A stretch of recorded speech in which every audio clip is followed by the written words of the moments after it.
સ્વાગત છે મિત્રો તમારું અમારા યુટ્યુબ ચેનલ ડેવલપમેન્ટ બાય જેમાં. તો આજના આ વિડીયોમાં આપણે જોવાના છે કે ગુજરાત આંગણવાડીની જે ભરતી નીકળી હતી એની મેરિટ લિસ્ટ બહાર આવી ગઈ હતી. તો મેરિટ લિસ્ટ આવ્યા પછી જે પણ બહેનોની અરજી રિજેક્ટ થઈ હતી તો એમણે એમની કમ્પ્લેન નખાઈ હતી, ગ્રેવિયન્સ કરી હતી. તો એમણે જે વાંધા અરજી કરી હતી એનું સ્ટેટસ બતાવે છે કે એ પીઓ લેવલ ઉપર છે. તો એનો મિનિંગ શું થાય છે? અને અમુક બહેનોને કોલ આવ્યો છે કે ડોક્યુમેન્ટ વેરિફિકેશન માટે આવો, તો એ કોલ સાચા છે કે ખોટા છે, અને એ કોલ આવ્યા પછી તમારી અરજી આગળ વધશે કે નહીં વધશે, એ બધી માહિતી હું તમને આજે આ વિડીયો પર આપવાનો છું. જો તમે અમારા યુટ્યુબ ચેનલ ઉપર નવા છો તો અમારા યુટ્યુબ ચેનલ ડેવલપમેન્ટ બાય જઈને સબસ્ક્રાઇબ કરી લો અને બેલ આઇકન દબાવી દો, જેથી આગળ આવનારી નવા વિડીયોની કે આંગણવાડીની નોટિફિકેશન તમારા સુધી વહેલા ધોરણે પહોંચી શકે. તો શરૂ કરીએ મિત્રો આજનો આ વિડીયો. અને આજના આ વિડીયો પર આપણે જોઈશું કે જે તમારું પેન્ડિંગ બતાવે છે કે પીઓ લેવલ ઉપર તમારી જે વાંધા અરજી છે, જે ગ્રેવિયન્સ છે, પીઓ લેવલ ઉપર પેન્ડિંગ બતાવે છે, તો એનો અર્થ શું છે? તમને ફોન આવ્યો હોય તો કઈ રીતના પગલાં લેવાના અને તમારી અરજી આગળ વધશે કે નહીં, એ બધી માહિતી આજે આ વિડીયો પર તમને આપવાનો છું. તો શરૂ કરીએ મિત્રો આજનો આ વિડીયો.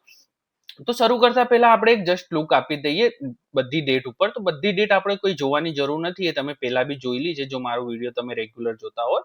આપણે અત્યારે જોઈએ કે અત્યારે આપણે જે ઓનલાઈન અપીલ કરી હતી એ 29 તારીખ સુધી તમારી જે બી અપીલ કરવાની હતી એ તમે કરી દીધી. હવે તમારું અપીલનો નિકાળ આવશે, હવે ગ્રેવિયન્સનો નિકાળ આવશે. તો ક્યાં સુધી આવશે?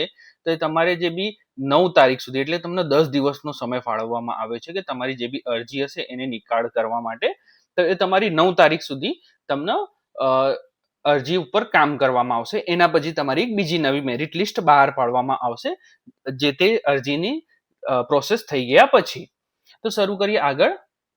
તમારી અરજીની સ્થિતિ બતાવે છે કે પેન્ડિંગ એટ પીઓ લેવલ. તો એનો અર્થ શું થાય છે? તો your applications or request is currently being reviewed by the programme officer or project officer.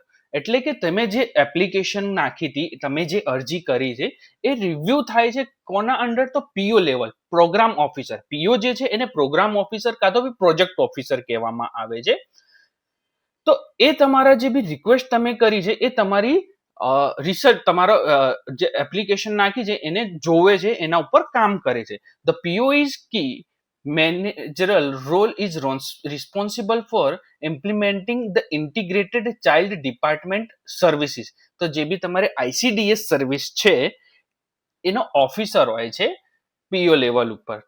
Programme within specific project area, એટલે કે એમને જે બી કામ આપવામાં આવ્યું હોય, એટલે કે અત્યારે પ્રોગ્રામ ઓફિસરને તમારું કામ આપવામાં આવ્યું છે કે તમે જે અરજી કરી છે એના ચકાસણી કરવાની છે. તો અત્યારે તમારી જે બી અરજીની સ્થિતિ પેન્ડિંગ એટ પીઓ લેવલ બતાવે છે, એનો અર્થ થાય છે કે તમારી અરજી ઉપર અત્યારે કામ કર્યું રહે છે અને તમારું કામ પ્રોગ્રામ ઓફિસર દ્વારા કરવામાં આવી રહ્યું છે. તો તમારે અત્યારે વેઇટ કરવાનો છે કે અત્યારે આગળ જે તમારું સ્ટેટસ ખુલશે એ કઈ રીતનું હશે. તો અત્યારે તમારું સ્ટેટસ પેન્ડિંગ એટ પીઓ લેવલ છે, જેનો અર્થ છે કે તમારી જે એપ્લિકેશન છે એ રિવ્યુ થઈ રહી છે, ચકાસણી થઈ રહી છે પ્રોગ્રામ ઓફિસર દ્વારા, આઈસીડીએસ ના ડિપાર્ટમેન્ટ દ્વારા. આગળ જોઈએ. આગળ બતાવે છે કે અને આપણે જોઈએ પીઓ શું છે. તો પ્રોગ્રામ ઓફિસર, પીઓ ને શું કહેવાય છે? પ્રોગ્રામ ઓફિસર કહેવાય છે. This is refer to the officer in charge at the project or block level who manages multiple anganwadi centres. તો પીઓ શું છે? તો પીઓ છે તમારો પ્રોગ્રામ ઓફિસર છે, જે તમારા ઘણી બધી આંગણવાડીઓનો ઇન્ચાર્જ હોય છે, હેડ હોય છે. એ તમારે જે બી બ્લોક લેવલ હોય, તમારો જે બી તાલુકો હોય, એનો હેડ હોય છે program officer. The programme officer is also known as child department project officer. તો અત્યારે જે આપણે સીડીપીઓ આપણે વર્ડ સાંભળી રહ્યા હતા, તો એનો મતલબ હોય છે કે ચાઇલ્ડ ડિપાર્ટમેન્ટ પ્રોજેક્ટ ઓફિસર, જે તમારો પીઓ જ હોય છે. એને સીડીપીઓ કહેવામાં આવે છે. જે તમારા એરિયાના સીડીપીઓ હશે, જે પીઓ હશે, એ તમારી અત્યારે અરજી પ્રોસેસમાં લઈને એને ચકાસણી કરી રહ્યા છે. તો તમે અત્યારે બધું ક્લિયર થઈ ગયું હશે કે તમારું અરજી પેન્ડિંગમાં છે, પીઓ શું છે, પીઓ લેવલ શું છે. તો અત્યારે તમારી અરજી ઇન શોર્ટમાં કે તમારી અરજી અત્યારે પ્રોસેસમાં છે. આગળ જોઈએ કે અરજીની સ્થિતિ એવી પણ બતાવે છે અમુક લોકોને કે સ્ક્રુટિની બાકી છે. તો હા મિત્રો, આ અત્યારે પણ બતાવતું હશે, કેમ કે જેમને ડોક્યુમેન્ટ રિલેટેડ પ્રોબ્લેમ હોય છે ને એને બતાવે છે કે સ્ક્રુટિની બાકી છે. સ્ક્રુટિનું મિનિંગ જ એ થાય છે કે તમારું ડોક્યુમેન્ટ પેન્ડિંગ છે. જો it means the applicant's document are still pending for verification. એટલે કે તમારું જે ડોક્યુમેન્ટ જે તમે અપલોડ કર્યા છે ને એ ડોક્યુમેન્ટ અત્યારે તમારું વેરિફિકેશનની પ્રોસેસમાં છે, અત્યારે ડીપલી પ્રોસેસ થાય છે, એને સ્ક્રુટિની પ્રોસેસ કહેવામાં આવે છે. This status indicates that the application is still under review by the concerned department like ICDS or CDPO. એટલે કે તમારી જે એપ્લિકેશન છે અત્યારે અંડર રિવ્યુમાં છે, એટલે કે તમારી પ્રોસેસની ચકાસણી થઈ રહી છે. કોના દ્વારા? તો આઈસીડીએસ કે સીડીપીઓના હેડ દ્વારા. And further actions such as document verification is yet to be completed. એટલે કે તમારી જે અત્યારે ડોક્યુમેન્ટ વેરિફિકેશનની પ્રોસેસ ચાલી રહી છે હજી બાકી છે. અત્યારે તમારી ડીપલી પ્રોસેસ ચાલુ છે તમારા ડોક્યુમેન્ટ રિલેટેડની પ્રોસેસ. તો જો તમારા ડોક્યુમેન્ટ રિલેટેડ કોઈ પ્રોસેસ હશે તો એમાં બતાવશે કે સ્ક્રુટિની બાકી છે. આગળ જોઈએ મિત્રો, તો એક ઘણી બધી અમને કમેન્ટો આવી. કમેન્ટોમાં શું પૂછવામાં આવ્યું કે ફોન કરીને અમને રૂબરૂ અરજી કરવામાં બોલાવવામાં આવે છે. તો શું આ શક્ય બની શકે કે લોકોને અલગ અલગ ફોન કરીને બોલાવવામાં આવે છે? તો હા, તો કે અત્યારે ઘણા લોકોનું કમેન્ટ આવી રહ્યું છે કે અમને આંગણવાડી ડિપાર્ટમેન્ટથી ફોન આવી રહ્યા છે કે અમને રૂબરૂ અરજી કરવા માટે બોલાવી રહ્યા છે. તો હા મિત્રો, આ વાત સાચી છે કે જો સીડીપીઓ દ્વારા તમારી અરજી સ્વીકારવામાં આવે છે, એટલે કે એમને લાગે છે કે તમે જે અપીલ કરી છે એ સાચી છે અને એમના તરફથી કંઈક ભૂલ થઈ છે અને તમારું રિજેક્ટ કર્યું છે, તો એ તમને તમારા બધા પુરાવા લઈને રૂબરૂ અરજી કરવા માટે ઓફિસ ઉપર, એટલે કે આઈસીડીએસ ડિપાર્ટમેન્ટ ઉપર બોલાવવામાં આવશે. ત્યાં તમારી રૂબરૂ અરજી કરવામાં આવશે અને એ અરજી ઉપર કામ કરવામાં આવશે અને એમને જો યોગ્ય લાગશે તો તમારી અરજી આગળ વધારીને તમારા માર્ક્સ વધારવામાં આવશે અને જો મેરિટમાં કંઈ ફેરફાર હશે તો મેરિટમાં પણ ફેરફાર કરીને એક નવું મેરિટ બહાર પાડવામાં આવશે. અને જો તમારું નામ પ્રથમ ક્રમાંકે આવી ગયું હોય તો પછી તમારું સિલેક્શન આંગણવાડી ભરતીમાં થઈ શકે છે. તો તમને જો ફોન આવ્યો હોય તો તમે જ્યારે બોલાયા હોય તો તમે આઈસીડીએસમાં જઈને રૂબરૂ કમ્પ્લેન કરાવી દો. આગળ જોઈએ મિત્રો, તો પછી એક બીજો કમેન્ટ આવ્યો છે કે ફોન કરીને વોટ્સએપ ઉપર તમારા ડોક્યુમેન્ટ મંગાવે છે. તો આ બાબતને તમે સાચવેથી રાખજો મિત્રો.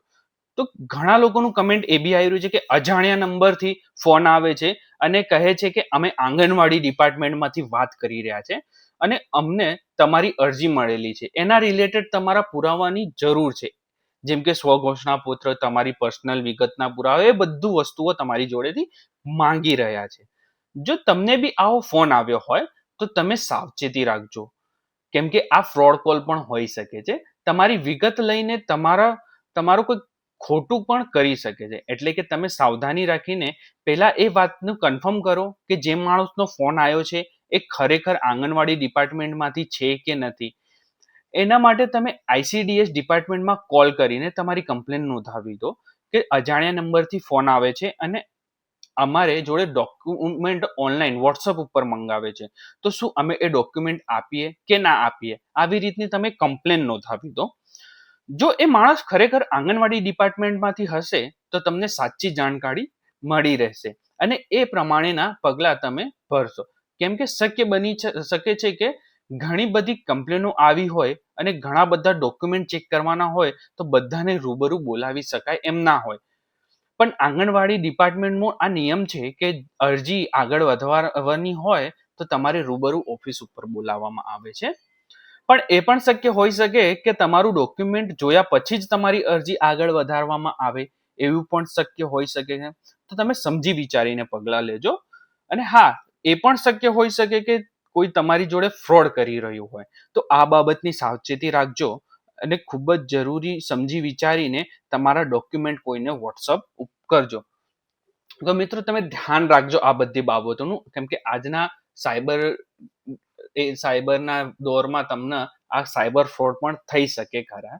બરોબર, તો તમે ધ્યાન રાખીને તમારા જે બી ડોક્યુમેન્ટ હોય તમે વોટ્સઅપ કોઈને કરજો. તમને ના લાગતું હોય કે કરવા જેવું નથી તો તમે ના કરજો, તમે આઈસીડીએસ ડિપાર્ટમેન્ટમાં રૂબરૂ જઈને તમે મળી આવજો. ઓકે, તો જો મિત્રો તમને અમારો આ વિડીયો સારો લાગ્યો હોય તો અમારા યુટ્યુબ ચેનલ ડેવલપમેન્ટ બાય જઈને સબસ્ક્રાઇબ કરી દો અને બેલ આઇકન દબાવી દો, જેથી આગળ આવનારી આંગણવાડીની કોઈ પણ ભરતીની માહિતી કે આગળ કોઈ બી સરકારી લક્ષી યોજનાઓ તમારા સુધી વહેલા ધોરણે પહોંચાડી શકાય. આભાર મિત્રો.